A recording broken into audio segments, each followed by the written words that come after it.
Eastern Ladakh में line of actual control पर भारत और चीन के बीच तनाव जारी है। 1 महीने से ज्यादा का वक्त हो गया इस गतिरोध को। हालांकि गतिरोध दूर करने के लिए डिप्लोमेटिक लेवल पे और मिलिट्री लेवल पर लगातार बातचीत की जा रही है। ये पूरा गतिरोध क्या है और हम इसको कितने जल्दी खत्म होने की उम्मीद कर सकते हैं, इसके लिए हम बात करेंगे लेफ्टिनेंट जनरल विनोद भाटिया से। जनरल भाटिया भारतीय सेना में डीजीएमओ रह चुके हैं। सर, ये पूरा गतिरोध क्या है और ये कैसे शुरू हुआ? देखिए, जो इंडिया चाइना का जो बाउंड्री है वो 3488 किलोमीटर की बाउंड्री है और ये बाउंड्री है कंटेस्टेड बाउंड्री है, सेटल्ड बाउंड्री नहीं है। नॉर्मली जो बाउंड्रीज होती हैं वो डिमार्केटेड होती हैं, ये डिमार्केटेड बाउंड्री नहीं है। चाइना जो है लगभग 1,10,000 स्क्वायर किलोमीटर जो हमारी टेरिटरी का वो क्लेम करता है और ये डिस्प्यूट 1957 से शुरू से चल रही है। 57 में सामने आई और 1962 वॉर भी है इसके ऊपर। और जो लाइन ऑफ एक्चुअल कंट्रोल है ये लाइन ऑफ कंट्रोल अलग होती है, लाइन ऑफ एक्चुअल कंट्रोल अलग होती है। लाइन ऑफ कंट्रोल जो पाकिस्तान के साथ है वो डिलिमिटेड है, हमें पता है वो कहाँ से कहाँ चलती है। लेकिन लाइन ऑफ एक्चुअल कंट्रोल एक लाइन ऑफ परसेप्शंस है। हमें यह पता है कि हमारी लाइन ऑफ एक्चुअल कंट्रोल कहाँ तक है, चाइना को पता है कि उनकी लाइन ऑफ एक्चुअल कंट्रोल कहाँ तक है, लेकिन हमें यह नहीं पता कि चाइना की एक्चुअल लाइन ऑफ कंट्रोल कहाँ पर है, क्योंकि कभी मैप एक्सचेंज नहीं हुए हैं, कभी हमने बैठ के ये नहीं बोला कि कोई कॉमन अंडरस्टैंडिंग जो होती है वो नहीं है लाइन ऑफ एक्चुअल कंट्रोल की। तो जरूरी बात है जब ऐसा ना हो तो दोनों की परसेप्शन में, क्योंकि कंटेस्टेड बाउंड्री है, दोनों की परसेप्शन में डिफरेंसेस हैं और एक बीच में ग्रे एरिया पड़ता है जो वो भी कहते हैं कि हम कंट्रोल करते हैं और हम भी कहते हैं हम कंट्रोल करते हैं। Control is basically control by security forces, army का और बॉर्डर मैनेजिंग फोर्सेस का, और एडमिनिस्ट्रेटिव कंट्रोल की बात करते हैं। हमारे लोग जाते हैं वहां पर अपने ग्रेजिंग करने के लिए, अपने भेड़ बकरी ले आते हैं, वैसे उनके भी आते हैं। तो ये जो कंटेस्टेड एरिया है लाइन ऑफ एक्चुअल कंट्रोल का, यहाँ पर जब उनके पीएलए वाले आते हैं, उनकी आर्मी आती है और हमारी आर्मी देखती है उनको आती है, तो हम जाकर उनको रोकते हैं। वैसे ही जब हम जाते हैं वो हमको रोकते हैं। लेकिन सबसे अच्छी बात ये है, ये दुनिया का लॉन्गेस्ट डिस्प्यूटेड बॉर्डर है। लेकिन ये लॉन्गेस्ट डिस्प्यूटेड बॉर्डर होने के बावजूद भी ये मोस्ट पीसफुल बॉर्डर है, ये हमें ध्यान रखना चाहिए। क्योंकि जो आखिरी जो जिसको कहते हैं शॉट इन एंगर, गोली जो फायर हुई थी वो 25 अक्टूबर 1975 में हुई थी। उसके बाद दोनों फौजों ने वहां पर अपना अपना हक रखते हैं, अपने अपनी पेट्रोलिंग करते हैं, लेकिन एक पीस एंड ट्रैंक्विलिटी जो है वो कायम कर रखा है। और इसके ऊपर एग्रीमेंट्स भी है, 93 की एग्रीमेंट है, 96 की एग्रीमेंट है, 2005 की एक एग्रीमेंट है जो कि guiding principles and parameters for LAC है, और एक 2013 अक्टूबर की रेजोल्यूशन है, एग्रीमेंट है जो है बॉर्डर डिफेंस कोऑपरेट एग्रीमेंट।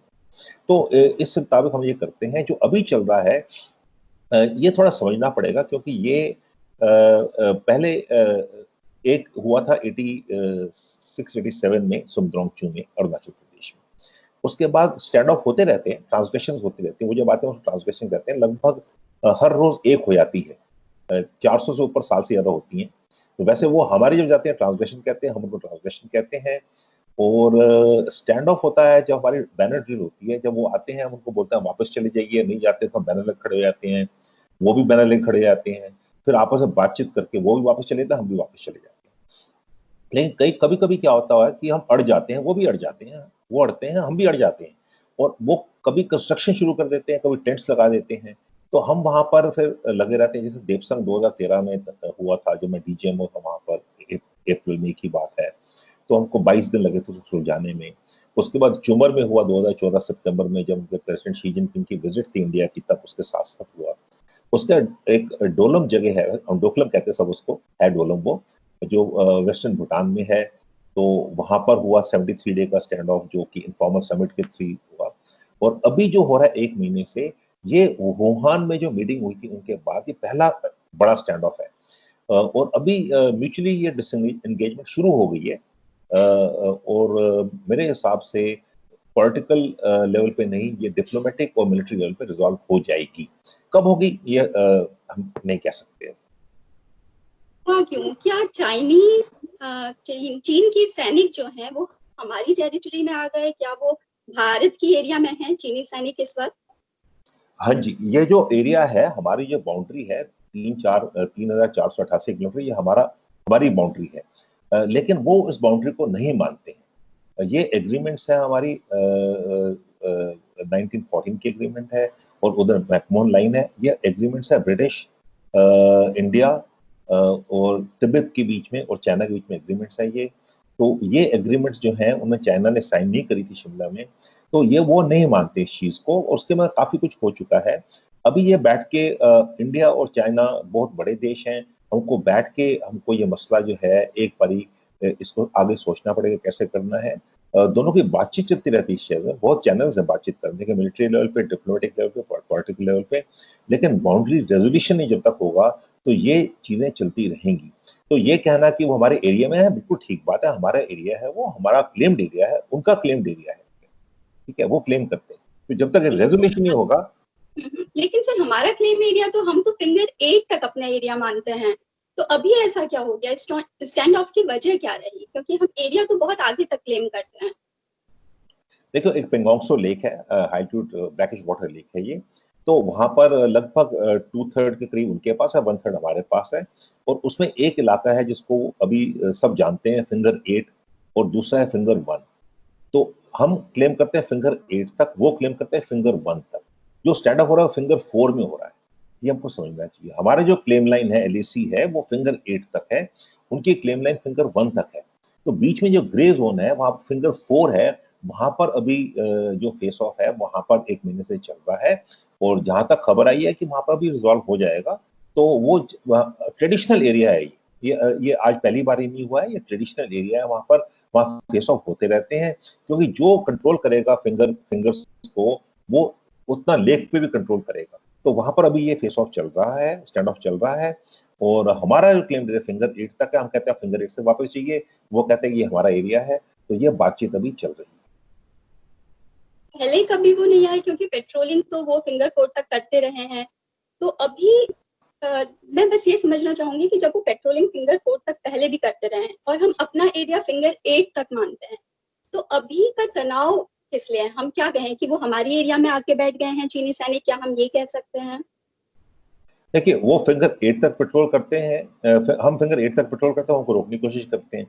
वो फिंगर 1 तक करते थे, वो रोकते थे। अभी हमारी रोड आ गई है फिंगर 4 तक, उनकी रोड आ गई है फिंगर 4 तक।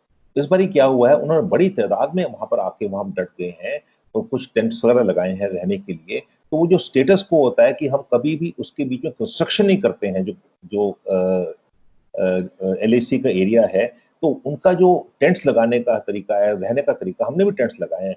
आप ये मान के चलिए कि हमारी जो डिप्लॉयमेंट है, जिसको कहते हैं इक्विटेबल और प्रोपोर्शनल डिप्लॉयमेंट वहां पर है, तो जितना वो कर रहे हैं हम उतना करते हैं। हमारी फिलॉसफी जो है हमेशा जो रही है, वो है नो ब्लिंकिंग, नो ब्लिंकमैनशिप। हम डटे रहेंगे, पीछे नहीं हटेंगे, लेकिन हम बात आगे बढ़ाना चाहते हैं। तो ये हमारी फिलॉसफी रही है, और वो भी यही चाहते हैं, क्योंकि अगर पहले जितने स्टैंड आउट पड़े हुए डोकलम में हुआ या चुमर में हुआ, तो एंड में उसका रेजोल्यूशन ये हुआ कि जो पहले स्टेटस को था आप उसमें चले जाएंगे। तो अभी भी हम यही चाहते हैं कि वो पहले स्टेटस को में चले जाएं, और वो कहते हैं कि हमें आप पेट्रोल करने दीजिए, हम कहते हैं हमारे एरिया पेट्रोल नहीं कर सकते। तो यहाँ पर ये बात अड़ी हुई है। सर अभी कुछ दिन पहले खबर आई, 2-3 दिन पहले, कि वहां थोड़ा तनाव कम हुआ है, कुछ इलाकों से चीनी सैनिक पीछे गए, उसके बाद भारतीय सैनिक भी पीछे आए। ये सवाल भी उठ रहा है कि चीनी सैनिक तो इसलिए पीछे गए क्योंकि वो हमारी एरिया में आए थे, लेकिन भारतीय सैनिक पीछे क्यों गए जब वो हमारी एरिया है? देखिए, जब आप एलएसी को मैनेज करते हैं, आप हर एक एक गज में खड़े नहीं हो सकते हैं। तो वहाँ कहीं पोस्ट होती है, हम पोस्ट पे रहते हैं, और वहाँ पोस्ट से जाकर एरिया डोमिनेशन करते हैं, एरिया पेट्रोलिंग करते हैं, अपने क्लेम्ड एरिया तक, अपने जो एडमिनिस्ट्रेटिव कंट्रोल एरिया तक उसको पेट्रोलिंग से हम उसको डोमिनेट करते हैं।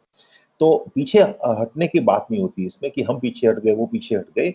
उन्होंने चेंज किया था कि वहां पर आके उन्होंने वहां पर टेंट लगाए थे, वहां पर उन्होंने बिल्डअप किया था, जो कि मंजूर नहीं है। अभी वो वहां से पीछे हट गए हैं, तो हमें वहां खड़े रहने की, हम देखिए पूरे जो ये इलाका जो है, आप मानेंगे ये 4,500 मीटर से ऊपर का इलाका है। बहुत हाई ऑल्टीट्यूड एरिया है, वहां पर सांस नहीं लिया जाता, वहां पर एडमिनिस्ट्रेटिव प्रॉब्लम बहुत होती हैं, सस्टेनेंस प्रॉब्लम बहुत होती हैं। तो ये नहीं है कि हम पूरे जो 3,488 किलोमीटर पर हम एक एक गज पे खड़े जाए, वो पॉसिबल नहीं है। तो वहां पर हम पोस्ट पे रहते हैं, और हम वहां पेट्रोल करके वापस पोस्ट में आते हैं। तो हम अपनी पोस्ट में आ जाएंगे, वो अब जब जब वो अपने पोस्ट में चले गए वापस, हम अपनी पोस्ट में वापस आ जाएंगे।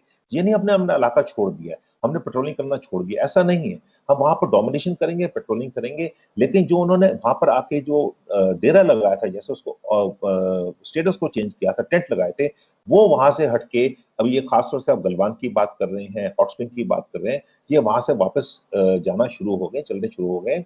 उसको थोड़ा टाइम लगता है करते हुए, 2-2.5 किलोमीटर वापस चले गए हैं और वापस चले जाएंगे अपनी पोस्ट पे। इनसे सबसे बड़ा जो फ्लैश पॉइंट है, सबसे बड़ा गतिरोध है फिंगर 4 पे है। उसे वहां क्या वजह है, इतना बड़ा गतिरोध वहां पे क्यों है और उसको दूर करने में इतना वक्त क्यों लग रहा है? देखिए, वक्त की कोई कमी नहीं है हमारे पास। ये तो पिछले 50 साल से ऊपर से चल रहा है, तो 58 ईयर्स हो गए हैं, तो वक्त की तो कमी नहीं है किसी के पास की। तो वक्त की बात नहीं होती है, हमारे जस्ट और करेक्ट होने की बात होती है। हमारा जो इलाका है हमारा इलाका है और वो हमारा इलाका ही रहेगा, इसमें किसी को कोई शक नहीं होना चाहिए। और मैं ये बताना चाहता हूँ आपके व्यूअर्स को कि आपकी जो फौज है वो सक्षम है, कैपेबल है, और वहां पर वो अपना जो टेरिटोरियल इंटीग्रिटी है, सोवरेनिटी है, उसको कायम रखेगी हर हालत में। और ये चीजें जो हैं, ये अभी पहले भी हुई हैं, अभी भी हो रही हैं, आगे भी होती रहेंगी, और हमको कैपेबिलिटीज क्रिएट करनी पड़ेंगी, और जो हमारी एग्रीमेंट्स के उसके हिसाब से हमको रेजोल्यूशन ढूंढना पड़ेगा मिलिट्री और डिप्लोमेटिक लेवल पर। और ये जब तक ये चलता रहेगा, इसमें हमें कोई शक नहीं होना चाहिए। लेकिन मैं ये समझता हूँ ये कहने के बावजूद कि ये जो हुआ है अभी, इसके कारण मिलिट्री लेवल पे नहीं है, टैक्टिकल लेवल पे नहीं, ऑपरेशनल लेवल पे, इसके स्ट्रेटेजिक सिग्नलिंग है। चाइना ने एक स्ट्रेटेजिक सिग्नल दिया इंडिया को, देखो कि मैं ये कर सकता हूं और करता रहूंगा। क्यों करता रहेगा? एक तो देखिए, जो कोरोना वायरस है वो मेड इन चाइना वायरस है। चाइना अंडर प्रेशर है, इंटरनली प्रेशर है, एक्सटर्नल प्रेशर है उसके ऊपर। उसने साउथ चाइना सी भी एक मिलिट्री ऑपरेशन किया है। उसके ताइवान में प्रॉब्लम है, उसके साउथ चाइना सी में प्रॉब्लम है, ईस्ट सी में प्रॉब्लम है, कोरिया में प्रॉब्लम है, और हमारी एलएसी पे प्रॉब्लम है उसको। तो वो जो टेंशन डाइवर्ट कर रहा है और इंडिया को सिग्नल दे रहा है कि देखिए आप थोड़ा ज्यादा कर रहे हैं, आप उसको स्ट्रेटेजी सिग्नल देंगे, इकोनॉमिक सिग्नल देंगे, क्योंकि जो कंपनी शिफ्ट हो रही है इकोनॉमिकली, वो प्रेफर्ड डेस्टिनेशन जो है चाइना शिफ्ट होकर इंडिया है, तो वो नहीं चाहेगा कि इंडिया में आए। और अगर इंडिया में सिक्योरिटी इशू रहेंगी तो वो कंपनी इंडिया में नहीं आएगी। साथ में इंडिया को वो कहना चाहता है कि आप ज्यादा यूएसए की तरफ मत जाएं, क्योंकि जो पोस्ट कोविड वर्ल्ड ऑर्डर है उसमें चाइना जो है यूएसए को चैलेंज करेगा फॉर वर्ल्ड सुपरमेसी। तो इसमें इंडिया जो है बहुत ग्लोबल लीडर है, एक बैलेंसिंग पावर रहेगा, और जहां पर इंडिया का भारी पड़ेगा वो वहां पर लीडरशिप होगी। देखिए, हम एक ग्लोबल लीडर है, हमें पता होना चाहिए आज इंडिया एक न्यू इंडिया है, एक रीजन रिस्पॉन्सिबल रिसर्जेंट इंडिया है, इसमें किसी को शक नहीं होना चाहिए। लेकिन हमें अपना हित देखना है, अपने नेशनल इंटरेस्ट देखने हैं, और हमने हर एक चीज संयम से काम लेना है, और एग्जिस्टिंग प्रोटोकॉल्स एग्रीमेंट से काम लेना है।